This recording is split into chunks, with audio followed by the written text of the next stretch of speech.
अस्सलाम वालेकुम व्यूवर्स, आई होप्स आप सब खैरियत से होंगे।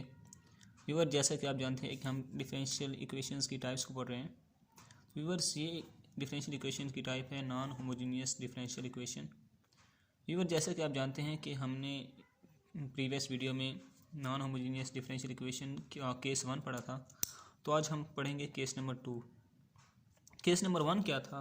केस नंबर 1 ये था कि जब आपके पास इसकी जनरल फॉर्म जो कि ये है dy/dx a1x plus b1y plus c1 a2x plus b2y plus c2, ये जब ऐसी फॉर्म हो और उसमें a1/a2 इक्वल टू ना हो b1/b2 के, तो ये हमारे पास क्या था? केस नंबर 1 था। तो इसमें हम क्या करते थे, x को x प्लस एच पुट कर देते थे और y को y प्लस के पुट कर देते थे। यहाँ से हम इनको डेरिवेट करके वैल्यू निकाल के इस इक्वेशन में, यानी कि जो गिवन इक्वेशन होती थी उसमें पुट करके हम सोल्व करते थे।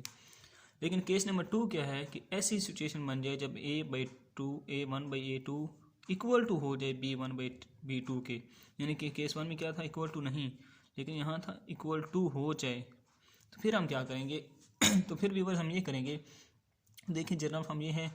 तो अब मैंने इस हिसाब से जिसमें a1/a2 b1/b2 एक एग्जांपल लिखी है y-2x प्लस 3 y-2x प्लस 7, यानी कि अब इसमें देखिए a1 हमारे पास है 1, a2 क्या है 1 है, b1 क्या है -2, b2 क्या है -2, a1/a2 करें 1/1 इज इक्वल टू 1 आ रहा है, b1/b2 करें -2/-2 माइनस माइनस से कट जाएगा, 2 से 1 आ गया, यानी कि a1/a2 इज इक्वल टू हो गया b1/b2। जब भी कोई ऐसी सिचुएशन मान जाए तो सिंपली इसको चेक करने का यही तरीका होता है हमारे पास कि ये दोनों चीज़ें बिल्कुल सेम हों, या ये दोनों चीज़ें बिल्कुल सेम हों, तो फिर हम इस इक्वेशन को केस नंबर 2 के हिसाब से सोल्व करेंगे। अब ये नॉन होमोजीनियस क्यों है? क्योंकि इसके साथ कांस्टेंट आ चुके हैं। अगर ये कांस्टेंट इसके साथ ना होते, फॉर एग्जांपल सिर्फ होता y-2x ओवर y-2x, तो हम इनको कट कर देते तो ये ख़त्म हो जाता। लेकिन अगर यूँ आ जाता y+2x और y-2x, इस तरह की फॉर्म बन जाती, तो अब हम देखते कि इनकी डिग्रीज सबकी सेम है, तो ये होमोजीनियस होती। लेकिन चलो हम बात करें नॉन होमोजीनियस की, तो हम उसके हिसाब से बात करते हैं। तो अब ये सेम हो गए हैं, अब हम केस नंबर 2 के हिसाब से सोल्व करेंगे। तो केस नंबर 2 में हमने क्या करना होता है? केस नंबर 2 में हमने करना ये होता है कि जब a1/a2 इक्वल टू हो जाए b1/b2 के, तो ये जो सेम वैल्यूज़ होते हैं y-2x कांस्टेंट के अलावा, इनको हम किसी भी वेरिएबल के इक्वल पुट कर देते हैं। किसी भी वेरिएबल, कोई भी वेरिएबल हो सकता है। तो मैंने यहाँ इनको पुट किया t के इक्वल, इस तरह फिर इसके इक्वल पुट करके हम इसको मज़ीद सोल्व करते हैं। तो आइए व्यूअर देखते हैं, इसकी एग्जांपल में सोल्व करता हूँ, उसमें आपको मज़ीद समझ आ जाएगी कि क्या करना है। तो व्यूअर ये है question dy/dx is equal to y-x plus 1 y-x plus 5 question है। तो मैंने आपको बताया है, जैसे कि मैंने आपको बताया कि जो सेम वैल्यूज़ होंगी उनको किसी वेरिएबल के इक्वल पुट कर लेने। तो हमने क्या किया, put y-x is equal to t। अब हम दोनों साइडों पे डेरिवेटिव ले लेंगे, dy/dx, x का डेरिवेटिव x के रिस्पेक्ट से 1 होता है, 1 आ जाएगा, इज इक्वल टू dt/dx। अब हम क्या करेंगे, dy/dx इधर ही रहेगा, ये -1 है, इधर आके प्लस हो जाएगा। अब हमारे पास dy/dx की वैल्यू भी आ गई है और y-x की भी आ गई है। तो ये दोनों वैल्यूज़ हम इक्वेशन नंबर ए में पुट कर देंगे, जिसको हमने इक्वेशन नंबर ए का नाम दिया, इसमें हम पुट कर देंगे। जब हम पुट करेंगे dy/dx की जगह ये पुट कर देंगे और y-x की जगह पे t पुट कर देंगे। Put y-x is equal to t and dy/dx is equal to dt/x plus 1 in equation number A. Put किया dt/dx plus 1 is equal to t plus 1 t plus 5, put कर दिया। अब हम क्या करेंगे, ये जो 1 प्लस हो रहा है इधर आके माइनस हो जाएगा। नेक्स्ट स्टेप, ये स्टेप ऐसे रहेगा, इधर हम इसको सिंप्लीफाई करते आएंगे। अब हम क्या करेंगे, t प्लस 5 हमने एलसीएम ले लिया, क्रॉस मल्टीप्लाई करेंगे, 1 को इससे किया t प्लस 1 माइनस, अब 1 को t प्लस 5 को 1 के साथ कर दिया तो ये आ गया। अब 1 को अंदर मल्टीप्लाई करेंगे, -t -5, ये -t है, ये प्लस t आपस में कट हो जाएंगे। हमारे पास रह जाएगा dt/dx is equal to 1 - 5 over t plus 5। 1 - 5 हमारे पास बनता है -4, t plus 5 as it is आ जाएगा। अब हमारे पास ये वही सेपरेबल वाली फॉर्म बन रही है, जिसमें x वाले वेरिएबल और t वाले वेरिएबल हम अलहदा करेंगे। उधर हमारे पास होता था x और y के वेरिएबल होते थे, तो हम इनको अलहदा करते थे। फिर हमने एक इक्वेशन पढ़ी जिसमें x और v वाले वेरिएबल होते थे, तो हम उनको अलहदा करते थे। लेकिन अब इसमें x और t के वेरिएबल आ गए हैं, तो हम इनको उस हिसाब से सेपरेट करेंगे। हम क्या करेंगे, t प्लस 5 को dt के साथ लिख देंगे और -4 को dx के साथ लिख दिया। अब हमारे पास चूँकि x वाला वेरिएबल है ही नहीं तो हमने कांस्टेंट को ही dx के साथ लिख दिया। तो जैसा कि हम जानते हैं कि जब वेरिएबल सेपरेट हो जाएं तो नेक्स्ट स्टेप हमारे पास क्या होता है, इंटीग्रेटिंग बोथ साइड्स, दोनों साइडों को हम इंटीग्रेट करते हैं। इंटीग्रेशन करेंगे इस साइड पे भी और इस साइड पे भी। t की इंटीग्रेशन dt के हिसाब से अलग कर ली, 5 कांस्टेंट है बाहर आ जाएगा, और 1 की इंटीग्रेशन dt के हिसाब से कर ली इज इक्वल टू -4 कांस्टेंट है बाहर आ जाएगा, 1 की इंटीग्रेशन dx के हिसाब से कर ली। अब ये हमने 1 क्यों लिखा है, यहाँ कुछ भी ना लिखें तब भी चल जाएगा, हम इस तरह भी लिख सकते हैं dt, लेकिन जस्ट आपको समझाने के लिए मैंने 1 लिखा है। इधर भी हम सिर्फ dx लिख सकते हैं क्योंकि -4 एक कांस्टेंट था वो बाहर आ चुका है।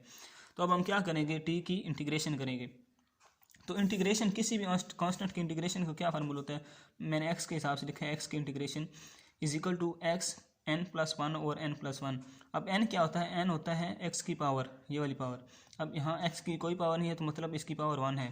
तो हम क्या करेंगे, n+1 है यानी कि 1+1 और नीचे क्या है 1+1, n+1 मतलब 1+1, ये हमारे पास क्या बनेगा x²/2। जब भी किसी वेरिएबल की सिंपल इंटीग्रेशन करनी हो तो हम उसकी पावर को इस तरह ऐड करते हैं इस फार्मूला के तहत। ये फार्मूला मैंने लिखा है। इधर भी हमने ऐसे किया, t को t² लिख दिया, प्लस 1 की इंटीग्रेशन t होगी।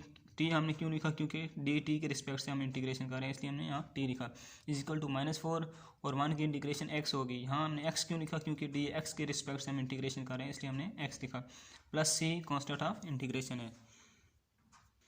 नेक्स्ट अब हमने हमारा जो क्वेश्चन था वो x और y की फॉर्म में था, लेकिन यहाँ पे हमारा आंसर जो आ रहा है वो t और x की फॉर्म में आ रहा है। तो हम क्या करेंगे, यहाँ पे t की जो हमने वैल्यू पुट की थी y-x, वो दोबारा हम इधर t की वैल्यू पुट कर देंगे।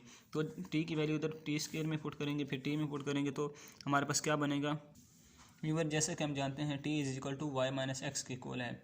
तो अब हमने t की जगह पुट की, यहाँ t² था, हमने क्या कर दिया y-x के होल स्क्वायर कर दिया बाई 2 प्लस 5t था, हमने y-x पुट कर दिया is equal to -4x plus c as it is आ जाएगा। अब हम क्या करेंगे, हम इस 5 को अंदर मल्टीप्लाई कर देंगे, ये स्टेप सेम रहेगा, 5y माइनस 5x, ये -4x था, इधर आके प्लस 4x हो गया इज इक्वल टू c आ गया। अब हम क्या करेंगे, as it is 5y same आएगा, -5x में से प्लस 4x गया तो -x रहेगा इज इक्वल टू c। अब हम क्या करेंगे, यहाँ तक आंसर लिख दें तब भी ठीक है। अगर हम इसको मज़ीद सिंप्लीफाई करना चाहिए, 2 एलिमिनेट करना चाहिए, 2 हम ख़त्म करना चाहिए, तो हम क्या करेंगे, दोनों साइडों पे 2 से मल्टीप्लाई कर देंगे। 2 से मल्टीप्लाई इसको भी किया, इसको भी 2 से मल्टीप्लाई कर दिया, 5 को भी, x को भी 2 से मल्टीप्लाई कर दिया और c को भी 2 से मल्टीप्लाई कर दिया। क्या बन जाएगा, ये 2 से कट हो जाएगा, y-x का होल स्क्वायर रह जाएगा, plus 2 × 5 10y minus 2x is equal to 2c रह जाएगा। अब हम क्या करते हैं कि हम ये देखें 2c कांस्टेंट है, सही है, c भी कांस्टेंट है, ये c हमने लिखा है। तो हम क्या करते हैं, हम 2c को c प्राइम के इक्वल कर देते हैं आंसर को मज़ीद सिंप्लीफाई करने के लिए। क्यों किया, क्योंकि 2c भी हमारे पास एक कांस्टेंट है, c प्राइम भी एक कांस्टेंट है, तो हम c प्राइम लिख सकते हैं। और c प्राइम ही हमने क्यों लिखा, c क्यों नहीं लिखा, क्योंकि c हम पहले लिख चुके हैं, इसलिए दोबारा हम c नीचे नहीं लिखेंगे, हम इसको c प्राइम लिखेंगे। तो ये हमारा आंसर होगा। आई होप सो कि आपको नॉन होमोजीनियस डिफरेंशियल इक्वेशन का केस नंबर 2 भी समझ आ चुका होगा। अगर आपको कोई पॉइंट कहीं से कोई चीज़ किसी चीज़ की समझ ना आई हो तो आप कमेंट्स में मुझसे पूछ सकते हैं, मैं आपको कोई नई वीडियो बना के समझा दूंगा। Thank you for watching my video. If you like this video please subscribe and comment. Thank you.